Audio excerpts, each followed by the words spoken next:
Watch out, there's a zombie behind you. Got him. Alright. Now that zombie apocalypse is over, we can finally get back to your scheduled viewing of the road to 300k with VR.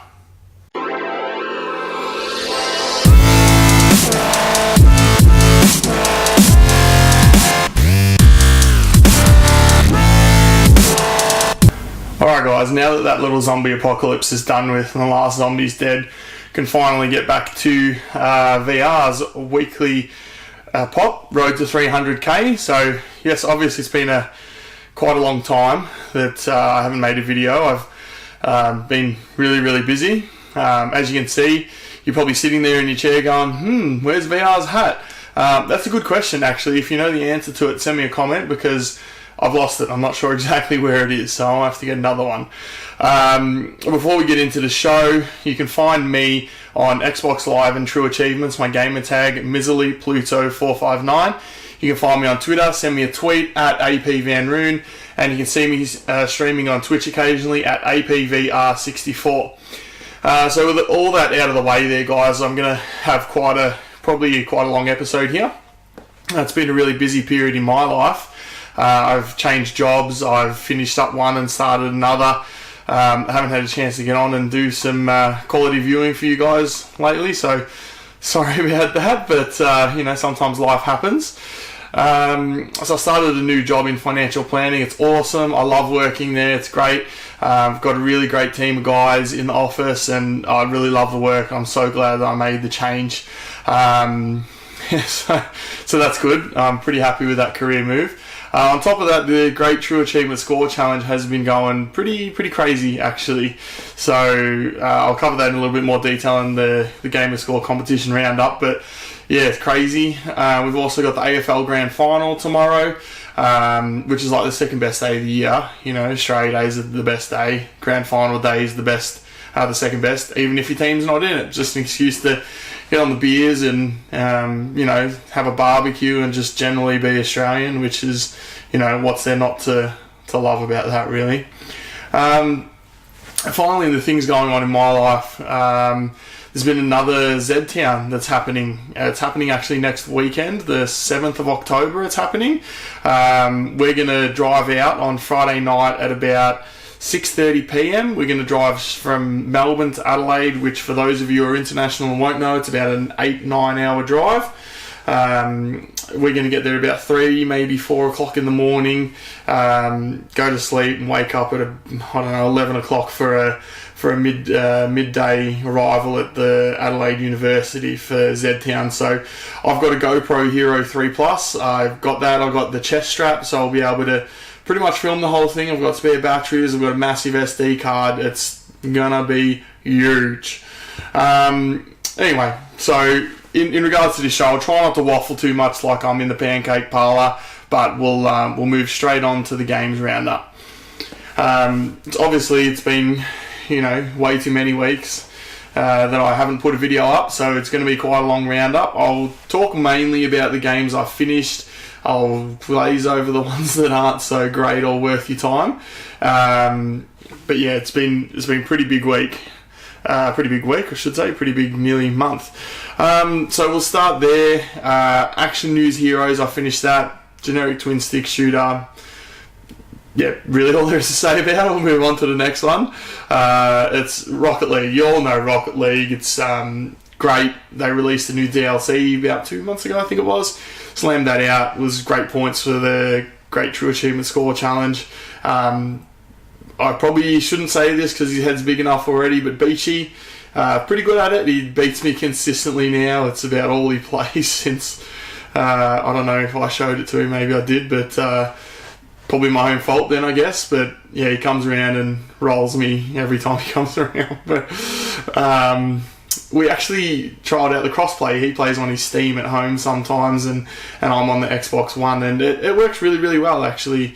They have the benefit, obviously, of being able to type things in the chat. But yeah, it's a lot of fun, Rocket League. Anyway, we'll move on. Panarium, I got on a sale. I didn't really know much about it. I think I paid about $4 or $5 for it. It's a pretty tough platforming game. It's highly skill based, but it's really rewarding when you actually, get past the tough parts. There's a few parts I just want to throw my controller. It's so extraordinarily frustrating. But when you get through it, you just pump come on, Leighton Hewitt style. Google that one for the American guys who don't know who Leighton Hewitt is. But when you do finish it, it's quite good, quite rewarding. I finished that one up. Late Shift, I actually kind of regret blasting through this one for the Great True Achievement Score Challenge. It's actually a really fun full motion video game, kind of in the same style as Bunker. I don't know for sure, but maybe the same person made it because it's quite similar. But it's really good. It's a good story. I won't say too much more. Go and check it out. Get it on sale if you can. Finished a game called Bedlam as well. I don't have a lot of nice things to say about that game. So I'll probably say a few of the negative things about it. It's in that 8-bit, 16-bit, whatever kind of style that everything indie's coming out with at the moment. I'm not a huge fan of that. It works with some titles, not with this one, not with a lot of them, to be fair. The thing that really annoyed me is that the levels were okay, they were alright length, they probably were a bit long, and then you get to the last level and it's the same length as the entire game, and you're just like, what are you doing? Why would you do that?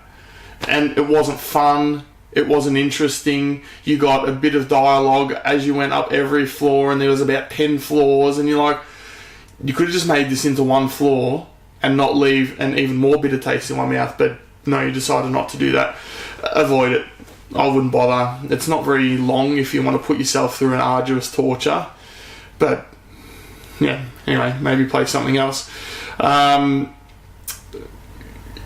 Infinity Runner, an endless runner kind of game, not really my kind of games.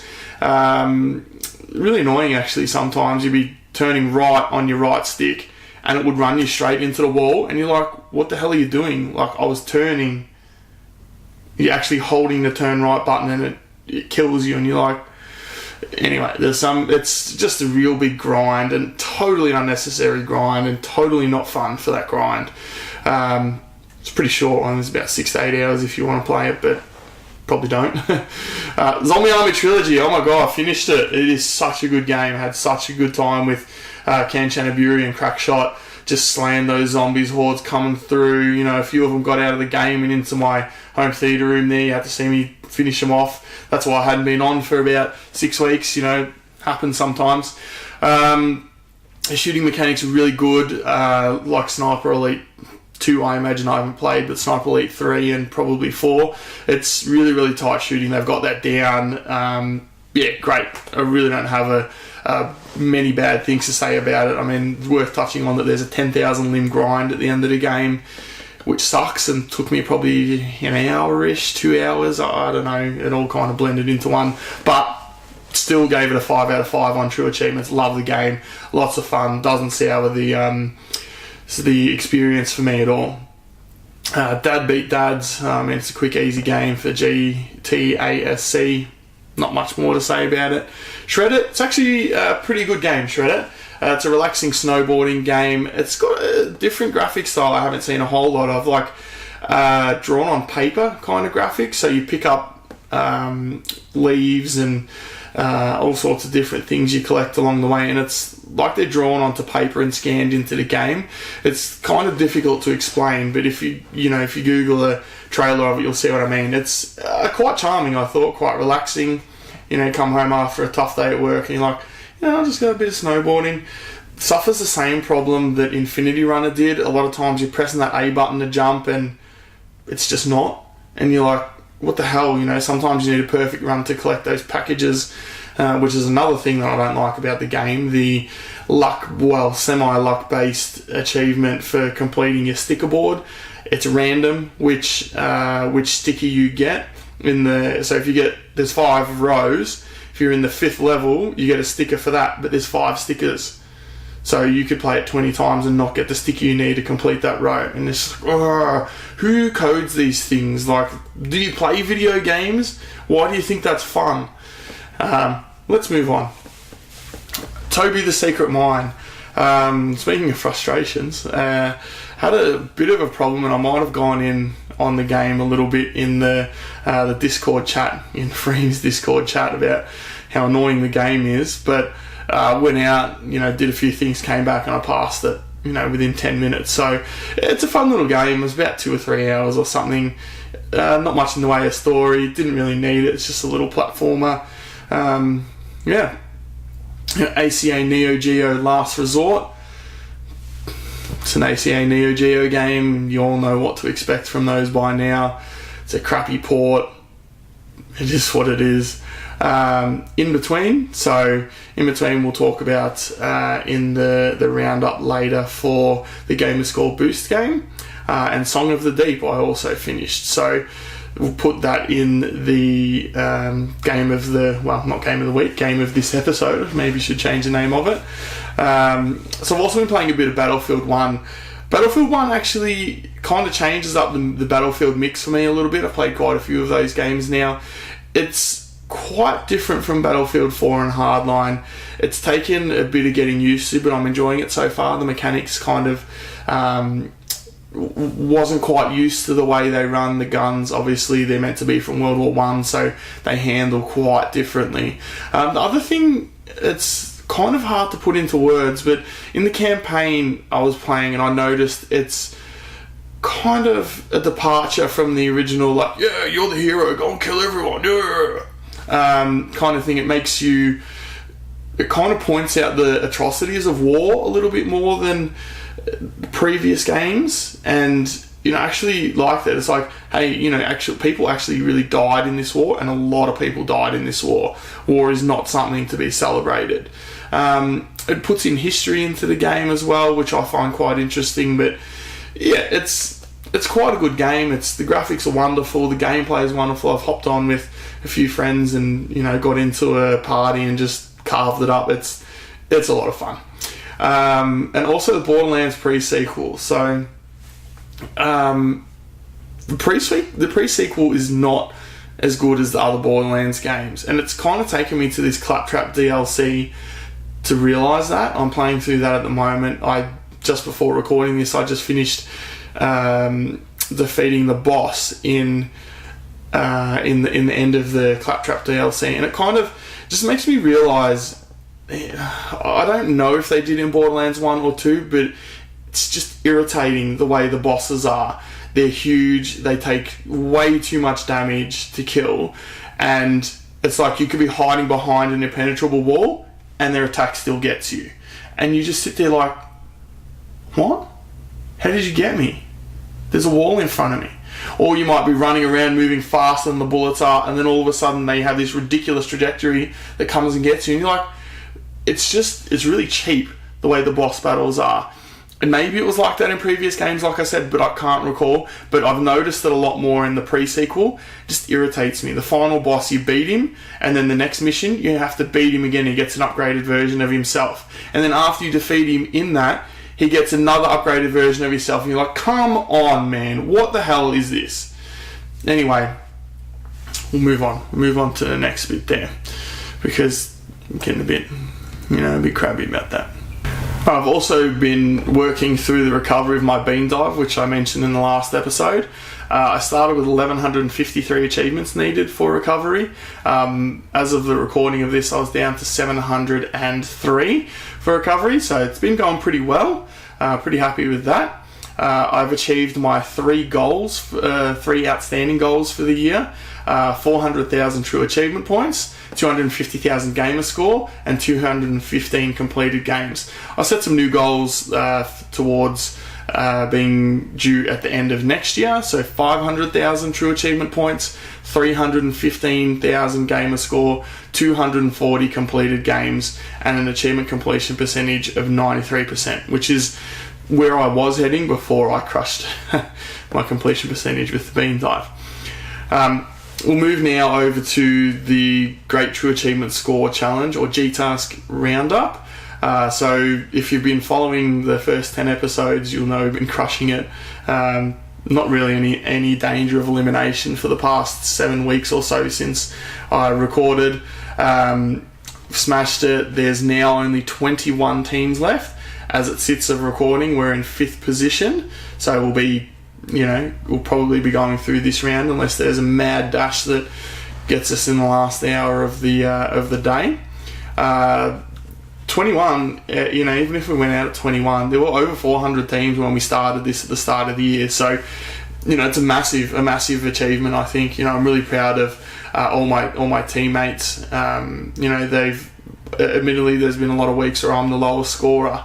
And my teammates like Cyrus and Titan Monkey, Rex and Tucky have been for almost every single week they outscore me, and I know it must be enormously frustrating for them, and I'm sorry I don't have more time to do things, but we've been going pretty well, and I think it's I want to just get it out there on the record that thank you guys, because we wouldn't have gone this far if it wasn't for you. Having said that, we have earned a few bonuses along the way. We earned a bonus for doubling the True Achievement points score that we got in the previous period, so we had to score nearly 40,000 points that round, which everyone put in a really good effort. Even me put in a good effort to get there. And we also got another bonus where we all had to score 5,000 True Achievement points, which 25,000 in total, each of us scoring 5,000. We got that one too. At the moment there's a bonus on this week. You need to get an achievement that starts with each letter of the word True Achievements. I've got 3 letters left, and I'll get them tonight or tomorrow and be done with it. So the Great True Achievement Score Challenge going pretty well all in all. Top 20 is looking large, but we'll see how far we get to go. Alright, so we've got our pop of the week here. So we got Zombie Ed. So that's from Shaun of the Dead, the movie. Obviously, spoilers in the end of the film. Ed is a zombie, hence how you get Zombie Ed pop vinyl. This one was a special edition released at Supernova Convention in Adelaide. I don't live in Adelaide, I couldn't make it to Adelaide, and I was really fortunate that there was a nice member of the pop vinyl community who bought it for me at cost, posted it to me, and he just wouldn't let me give him any extra. So thank you. I'm really sorry I can't remember your name, otherwise I'd mention it here. It was quite some time ago now, but thank you, I really appreciate that. In the events and the news for this week, there's been a lot of news in the last few weeks, hasn't there? But I'll kind of touch over a few things that have made an impact on me. But the OG Xbox controller, the Duke, is coming out. It's all got to go back to the gym and lift some weights so we can all be strong enough to lift the controller in the first place, because it's so damn heavy. It's pretty cool. I won't actually buy it to play with it. I'm not sure I will buy one, but I do remember playing original Halo on the original Xbox with the Duke. So yeah, got some fond memories there. Destiny 2 came out. Next news item, Rocket League update came out today. So they got transparent goalposts and they've got some new arenas. I played in a few of them just before this recording. It looks like there's a lot of good stuff out there. I ended up bronze for last season with a lot of help from Beachy. The Ultimate Head-to-Head competition number 3 started on trueachievements.com in the last week or so. So there's a lot of people in that. I think 1,680 people in that competition. So for those who don't know what that means, it's a competition where your locked achievements versus someone else's locked achievements. You get 20 of them, and you first to 20 wins. If you don't get 20, whoever gets the most in that round wins. You get a new list each week. You get a week to do each list. So yeah, pretty cool competition. Freem and Planting 42 are on the organisation for the competition committee there, so they organise that, so great job. Speaking of Freem, the ZedtoZed podcast, it's approaching episode 100. They're going to get there before the end of the year. They're at, I think, 93, next episode 94. It's good. It's been really, really good lately. I love listening to it in the car on the way to work and the way home from work. And the most recent episode, number 93, had an Australian guy guest on it, Chin Doctor. So he was the second last team on my friends list, with him, Tarragon, Sea Monkey Powder, Grug, and Montana. Tarragon and Montana, of course, teammates from Great True Achievement Score Challenge last year for me. They went out last week, unfortunately, so it's just us, and we get called out in the random every week for in the round up for the competitions and contests every week by Freem. So always appreciate that, because like hearing my own name. The ZedtoZed podcast also have had a few live shows recently. I didn't get to make the first one, but I did make the second one for about an hour or so last week. Lots of fun. It's good to have an idea of someone's face to the name when all you do is listen to them on podcasts. Randy looks like a banana, a bunch of red bananas. Who would have known? A little inside joke for the ZedtoZed listeners there. Now let's move on to the game of this episode, the Underappreciated game. So I mentioned earlier it's Song of the Deep. So Song of the Deep, great game. Great. It obviously is a great game if I'm going to mention it here, but I really enjoyed it a lot in the past couple of weeks. I finished it, I think in August maybe I finished it, but just a really charming Metroidvania title. You go around, picking up items, then you can reach more places, you pick up more items, and so on and so on. You fight bosses along the way, and you have a great old time doing it. It doesn't seem to have that many starters on True Achievements, which seems strange, because it is a really solid game. It sends me a lot of nostalgia, and reminding me a lot of Dust and Elysian Tale, which I think I mentioned last episode, which is actually quite high praise. Like I said, it's charming, the graphics are wonderful, it's in the same kind of vein as Dust there. The story, you're a poor family, it's just you and your dad, and he goes out fishing and to make money make money and get food for you. Doesn't come home one day, so you do what any 13-odd-year-old girl would do in that point, and you build a submarine and go and find him, because obviously you do. Suspending that belief for 2 seconds, though, it is a really great game. It's lots of fun. The mechanics are really solid in it, and just have a great old time playing that there. The story's a really good length. I think I played it for about 10 hours. It's a great length, like my bowling in indoor cricket on Mondays. So thanks, Tarragon, for sharing that one with me, because really enjoyed that. We'll move on to the Gamerscore boost game for the episode. I keep saying that. In between, so I mentioned that earlier. The game is a kind of platforming puzzle game. It's difficult to it's definitely got lots of puzzle elements and kind of a platformer, I suppose. It took me about 3 hours to complete. I didn't really enjoy a whole lot of my time with it. It tries to take you through the 5 stages of grief. So, denial, anger, bargaining, depression, and acceptance. And the way they do that in the game is they have kind of like a series of levels, which each kind of stage of grief represents that series of levels. So in rage, there's these big red balls that if you touch them, you die. In depression, if you touch the darkness, you die. I think it was that one. But it's it's an interesting concept. It works, but like I said, I was just trying to rush through it for the Great True Achievement Score Challenge. It didn't really grab me a whole lot. Maybe it would have if I spent the time. But I mean, it is what it is. You can blast through in a few hours. It's it's alright. Play of the day, I don't have a clip for play of the day, but that doesn't mean this play of the day is not important. The play of the day goes to the Richmond Tigers in the AFL for making the grand final. Go the Mighty Tigers! And also for Dustin Martin for winning the Brownlow. For those of you who don't know and might live overseas, the AFL is our game of Australia, footy we call it. Better than your Super Bowl, just saying. And the Brownlow medal is for the fairest and best player in the season. Dustin Martin, just with his fend-offs and don't argues. Google those terms. Google Dustin Martin fend-off, and treat yourself to some YouTube time. It'll be great.